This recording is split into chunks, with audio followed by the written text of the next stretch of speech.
What's up guys, Ackeem still here. Now in this today's video we are going to look at this LED grow light right here. So this is basically for indoor plant.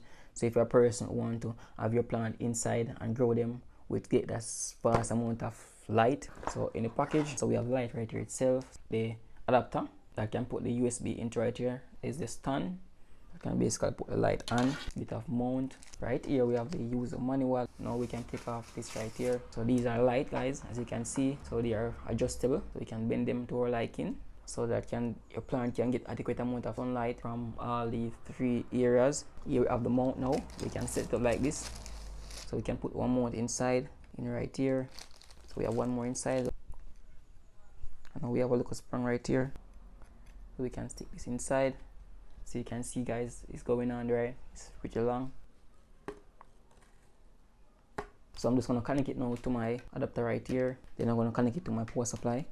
So guys, on the light right here we have a control panel right here, which can help you to basically switch the light colors. So we have red, we have warm, we have blue, and we have a full spectrum. So when I press this right here, light gonna change, so you can see different color. So there's a blue ray light that you can see. This is spectrum. So as you can see guys, we can control it into any different kind of light they want it right here. As you can see on the paper, warm and red, white, blue, full spectrum. This is by the controller right here. So it's the base color, warmer color, blue. Understand?